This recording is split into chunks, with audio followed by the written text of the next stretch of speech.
We are on day 8 in the incubator, and I'm about to candle these and see which ones are developing and throw out the ones that are not.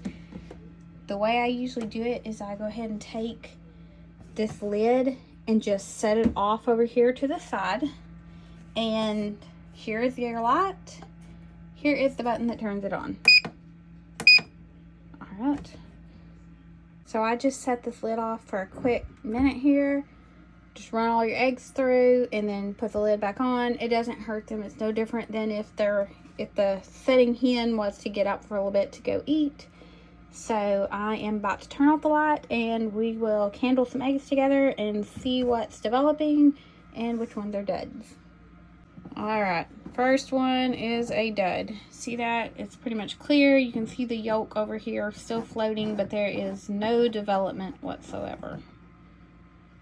Okay, this one here, I'm thinking it maybe started developing and then it quit for some reason. You can tell that it is something dark in there, but it's not moving. It's just kind of over here in the corner.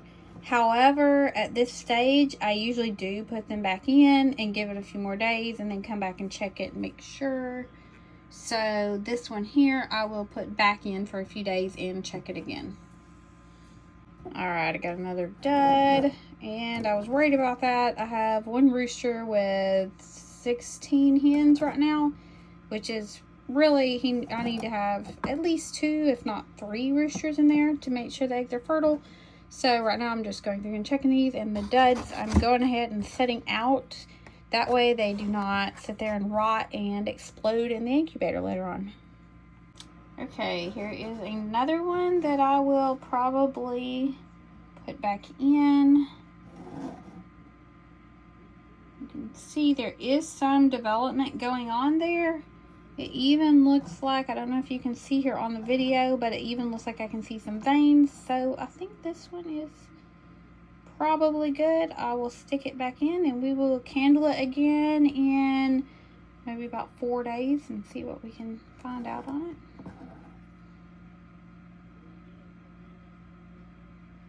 And this one we have movement. You see the baby moving in there? This one is definitely good and developing. You can just see it moving around in there. You can see that air cell right there on top, that little air pocket. So this one is definitely going back in. I did want to show you, I have some Martin's eggs, and they are the really dark brown, and you cannot see in them. Not really. So these right here, we're just going to go by faith.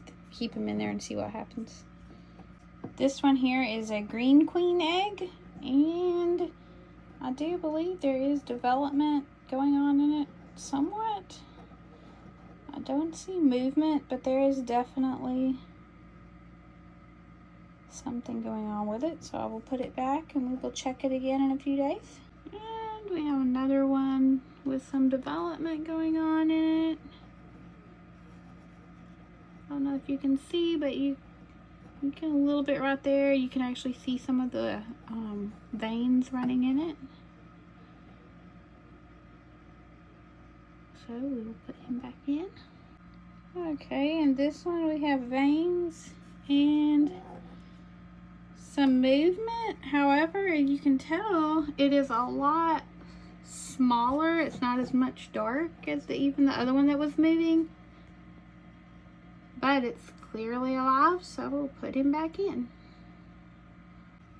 And another one developing. I'm excited about this one. It's from my red English Orpingtons. And I can see we got some movement in there. I had only 2 eggs from them since I only have 1 hen, and the other one was a dud. So I'm excited to see some development going on in this one. Alright, so here's what I'm left with.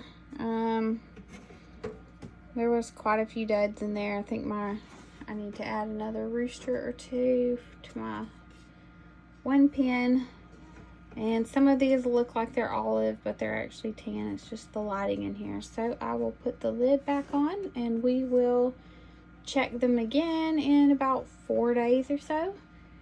See if they seem like they're still growing. hopefully they are. So there you have it. After I candle them here this initial time and I set out the duds, I put the lid back on. Honestly, I don't even always candle them again. Usually at this point, I feel like I get out the duds. If they're growing, you know, then I go ahead and put this lid back on and leave them to it.